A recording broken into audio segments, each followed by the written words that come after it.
सच कह रहा हूं मित्रों, 80% लोग ऐसे हैं जिनको अभी हैज हैव का प्रयोग सही प्रकार से बनता ही नहीं है और वो गलतियां करते हैं।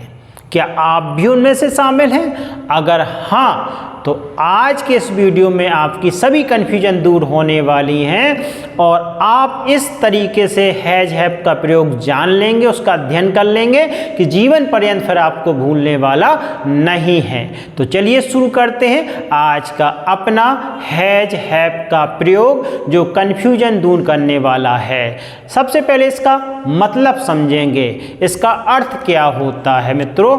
तो इसका अर्थ होता है, देखिए, हैज हो या हैव हो, इन सभी का अर्थ जो होता है या तो पास होता है या रखना होता है। साथ ही इसका प्रयोग जो होता है वो अधिकार के भाव में होता है। किसमें? अधिकार के भाव में। जो भी अधिकार का भाव निकालेगा वहाँ हैज हैव का प्रयोग करेंगे। ओके, इस बात को आप क्लियर करते हैं। चलिए अब यूज कहाँ करते हैं ये भी देख लीजिए।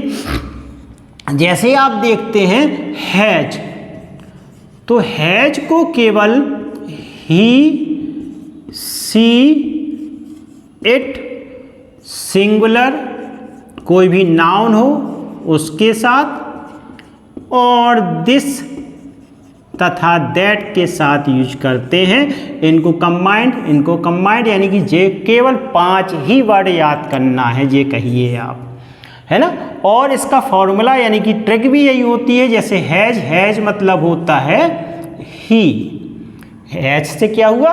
ही, और ए से हो गया और, यानी कि ओ आर, और AUR, और जो आपका एस बचा वो सिंगुलर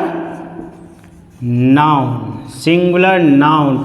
इस प्रकार से भी आप याद कर सकते हैं और यहाँ भी आपकी ट्रिक आती है।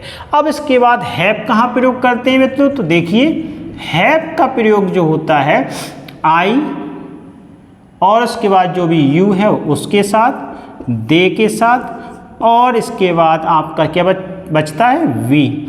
अब इसके बाद जितने भी प्लूरल नाउन होंगे उनके साथ आप किसका प्रयोग करेंगे? इसी वर्ड का प्रयोग करेंगे, यानी कि हैव का। और इसके बाद जो बचता है इसका बहुवचन जो दीज और दिस का होता है, तो दीज तथा दोज भी इसमें इसके साथ प्रयोग कर दिए जाते हैं। अगर दीज या दोज है तो भी हम बहुवचन का प्रयोग मानते हुए उसे वहाँ क्या लगाएंगे? हैव का प्रयोग लगाएंगे। चलिए, तो ये तो कन्फ्यूजन दूर हो गई कि हम हैज कहाँ लगाएं और हैव कहाँ लगाएं। बहुत से लोग ये समझने लगते हैं कि बहुवचन है, कोई संख्या ज़्यादा है, जैसे कारें, फूलों या फिर साइकिलें, तो वहाँ हैव लगेगा, इस सिंगुलर में हैज। ऐसा नहीं है मित्रों, यह कर्ता के अनुसार ही लगाया जाता है। हमारा कर्ता सिंगुलर है कि प्लूरल है, इसको डिफेंड करता है कि हम हैज लगाएं कि हैव लगाएं। तो चलिए अब इसके बाद इसका पैटर्न भी देखते हैं और वाक्यों को बनाकर भी देखते हैं। इसका पैटर्न जो होता है वो देखते हैं। चलिए, सबसे पहले आप ये मान लीजिए हमें सब्जेक्ट लगाना है, ओके। फिर उसके बाद हमें हैज या हैव का प्रयोग करना है। फिर जो भी नाउन होगी उस नाउन के अनुसार हमें यहाँ रख देना है जो भी नाउन है, ओके। चलिए अब इसको हम पैटर्न के द्वारा समझते हैं। अब पैटर्न हमारा हो गया, अब वाक्य को देखते हैं। जैसे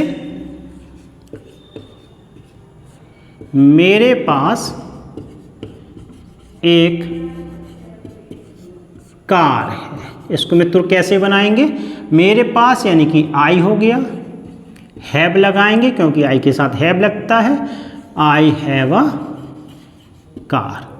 दूसरा देखते हैं, उसके पास चाबी है, उसके पास चाबी है। तो कैसे बनाएंगे मित्रों? ही, और इसके लिए लगाएंगे हैज, ही हैज अ की। उनके पास फूल हैं, उनके पास फूल हैं, यानी कि उनके लिए क्या लगाएंगे, दे। और बहुवचन इसलिए हैव, और फ्लावर यानी कि उनके पास फूल हैं। इसके बाद अब देखते हैं हमारे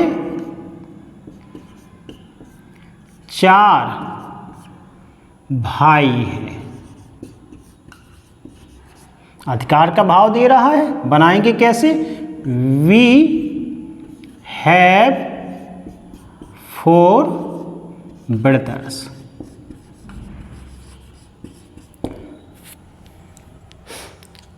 आशा है कि आया होगा समझ में।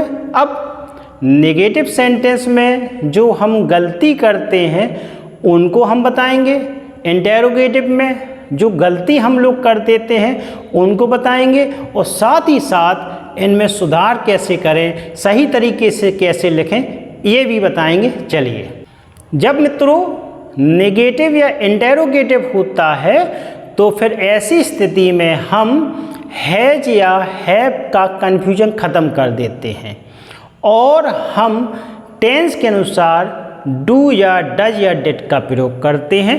देखिए, पहले पैटर्न देखते हैं, फिर उसके बाद उदाहरण द्वारा उसको समझेंगे।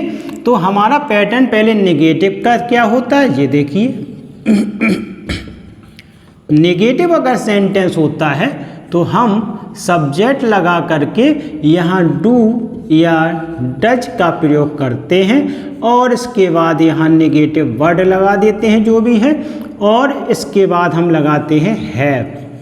फिर जो नाउन आपका आता है वो नाउन यहाँ आ जाता है। क्लियर है। इंटेरोगेटिव में देखते हैं। इंटेरोगेटिव सेंटेंस जो होता है उसमें हम डू या डज का प्रयोग पहले कर देते हैं, फिर सब्जेक्ट आता है, फिर आपका जो भी है वो हैव लगाएंगे और फिर आपका आएगा नाउन। क्लियर है। क्वेश्चन मार्क आपका रहेगा। अब कुछ वाक्यों के द्वारा इसको समझते हैं। जैसे इंटेरोगेटिव और नेगेटिव सभी का एग्जाम्पल मैं लूँगा।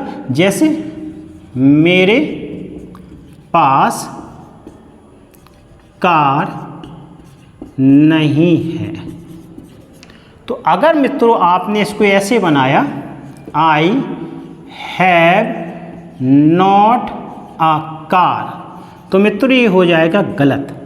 ओके, यही आप लोग करते हैं। और सही क्या होगा, आई लगाएंगे, आई के साथ हम डू लगाते हैं और फिर नेगेटिव इसलिए do not have a car. Okay, हम कई लोग इसको यहाँ गॉट लगा कर भी बना सकते हैं। जैसे अगर हमें बनाना चाहें तो हम आई लगा देंगे और इसके बाद जो हैव है इसके अनुसार यहाँ हैव लग जाएगा और फिर नॉट गॉट, यहाँ गेट की थर्ड फॉर्म इन गॉट के रूप में हम इसको प्रयोग कर सकते हैं, गॉट अ कार। इस प्रकार से इसका यूज कर सकते हैं। चलिए, इंटेरोगेटिव का भी एग्जाम्पल देकर के समझ सकते हैं। जैसे मैंने कहा कि क्या उसके पास साइकिल है, तो इसको देखिए कैसे बना सकते हैं। क्या यानी कि उसके अनुसार हम डज लगाएंगे और डज लगाने के बाद उसके पास यानी कि ही, और यहाँ देखिए हैज हैव नहीं, हैव ही आएगा, हैव अ बाइसिकल। ओके, अगर आपने इसको ऐसे बना दिया कि हैज ही अ बाइसिकल, तो मित्रों ये आपका पूरी तरह से गलत है। ओके, हाँ, अगर हम चाहें तो इसको ऐसे बना सकते हैं, हैज लगा दीजिए, हैज के बाद ही और फिर गॉट लगा करके बाइसिकल का प्रयोग कर सकते हैं। तो ऐसे तो आपका सही हो जाएगा, इस प्रकार से सही हो जाएगा। लेकिन अगर आपने इस प्रकार से किया तो ये आपका गलत माना जाएगा। अब मित्रों मैं आपको इससे रिलेटिव जो टेस्ट है वो कमेंट बॉक्स पर डाल दूंगा। आप उसको प्रैक्टिस में करके जो भी आंसर आपका आता है आप कमेंट बॉक्स पर ही उसका आंसर लिखिए और बताइए कि आपको ये वीडियो कितना समझ में आया है। अगर समझ में आया है तो फिर लाइक तथा शेयर भी कर दें और अगले वीडियो में फिर आपसे मुलाकात होगी। Thanks for watching.